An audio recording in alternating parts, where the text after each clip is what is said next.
Good day everyone, I am Victor, moderator for this webinar. I welcome everyone for today's webinar, which is Managing Toxic Employees, Strategies for Leaders to Effectively Deal with Employee Attitude Issues. I would now like to introduce our presenter for today, Beverly Byerman King. Beverly Byerman King specializes in working with people and organizations who wants to control their reaction to stress, build resiliency against life challenges and live healthy, successful lives using her SOS principle. I would now like to hand over the floor to the speaker. Over to you, Beverly. Wonderful. Thank you, Victor, for that. Welcome, everyone. We're going to get started and talk about toxic workplaces. So what do you think? What comes to mind when you think of a toxic workplace? We have these kind of visions of the negativity and the difficulty. So we're going to talk about what does it mean to act rather than react. Now, I know many leaders struggle with this stuff. And I think we struggle for a number of reasons. We struggle because for most of us, we have too much to do, not enough time to do it in, there's too many changes. What are some of the signs of a toxic workplace? What do you think of, what are some of those indicators that a workplace might be toxic? Definitely communication issues would be number one. And so if I was to look at poor communication, I see a lot of us versus them. Leadership, poor leadership skills. I see where people are unmotivated, they're feeling undervalued, where they're feeling disrespected, where there's no growth, where they're not able to grow in their job, where they're not able to develop their skills, where they're feeling stuck. Absenteeism is a huge issue, but where people are actually leaving and walking out the door. And so we're seeing a job turnover as being part of that. Lack of work-life balance. We see where people are frustrated, where they're fatigued, where they're burnt out, where they're cynical, where they're pessimistic. Now, drama, conflict. We see gossiping, finger pointing, backstabbing. These are the kinds of things that are absolutely signs of a toxic workplace. To be really clear though, when we talk about a toxic workplace, just because something is negative or difficult doesn't necessarily mean that it's toxic. So what do we mean by the word toxic?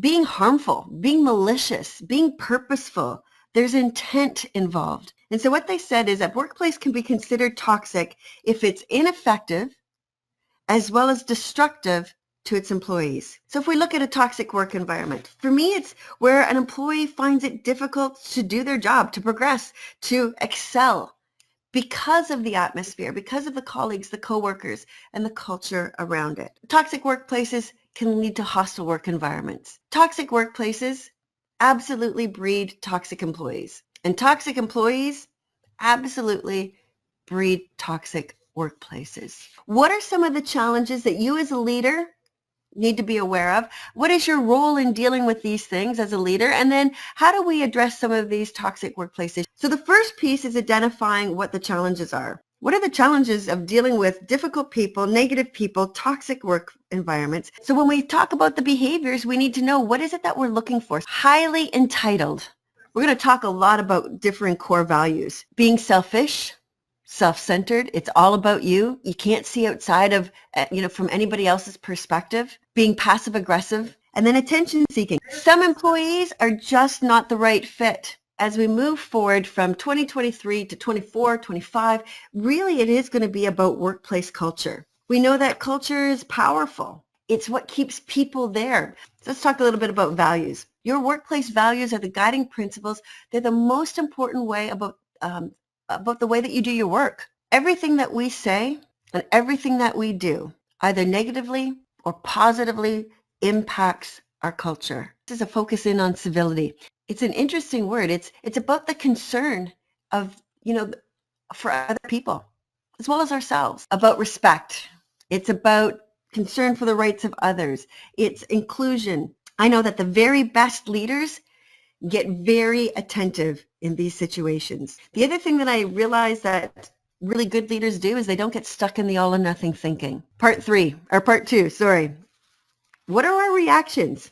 The difficulty behind negative attitudes and behaviors is that they are highly toxic. It can bring you down. It can make you feel grouchy. You feel out of control. It's just like a virus that we catch. We catch each other's emotions, and we call that the emotional contagion. We're not these little islands. We're continually spreading our moods, and people are receiving and influenced by other people's moods. The other thing that we know from our research is that your attitude, your behavior, your mood absolutely has a bigger influence on your teams and colleagues to colleagues. Part three, we said we're going to talk about how do we address these workplace issues. Understanding why some employees become negative and difficult and when they're more likely to act that way helps you to be able to prevent that stress from building up. We have been dealing with layer upon layer of unpredictability. You know, as a leader, one of our jobs is to be able to address those things that are contributing to that toxicity, that are contributing to that sense of burnout. And so when we talk about burnout, we know that these are the top 6 things that are contributing to burnout right now. It's high demand, low control. Anybody working in a situation of high demand, low control, it's absolutely a recipe for high stress right now. Now, the other situation that contributes to high stress is anybody working in a situation of high effort and low reward. We also want to talk about, as a leader, how are we communicating? Are we communicating in a way that brings potential problems out into the open? All right, part 4. We talk a little bit about how do we quickly and effectively address, coach, and counsel so that we can deal with these behaviors in order to improve their behaviors. People who are negative and difficult, they use that negative and difficult behavior because they're able to get what they want by being that way. They get something from being that way.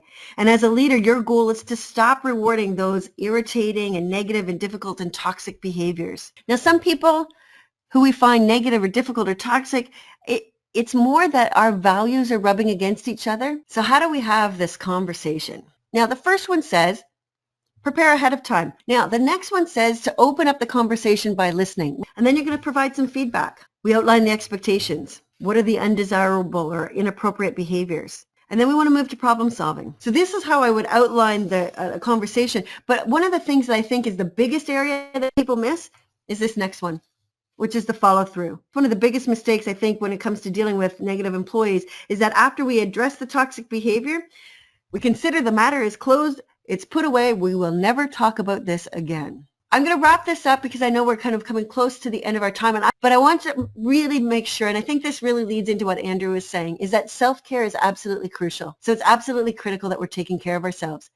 You know, are we maintaining balance in our lives? I use a model, and I call this the SOS principle, and it's about having enough tools in my tool belt. And so there are 3 buckets: SOS, situation, ourself, and support. So how do we act rather than react? It really is about what are some of the challenges when it comes to dealing with negative and difficult people? And then how are we positively creating a work environment where people can bring the very best of themselves to the workplace? And then when there are issues, are we quickly and effectively addressing, coaching, and counseling? We are not letting this stuff fester, and we are absolutely taking care of ourselves. Now, I've come to the end of my time. I hope I've given you some things to think about, some places to start. I always end my presentations asking the question, what is it that you're going to start doing? What is it that you're going to stop doing?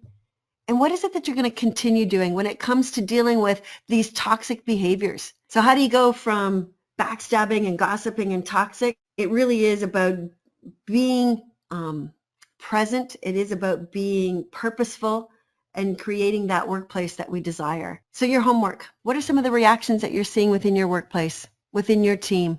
What's happening right now? What's the impact of some of those behaviors on yourself, on your team, on your customer, on your community? And then what policies and procedures do you have in place? I hope our paths cross again. I hope this was useful, and I wish you the absolute best of the rest of the day. Thank you, Beverly, once again. So that does conclude the session for today. Thank you everyone for participating. You may all disconnect now. Have a great day. Take care, everybody.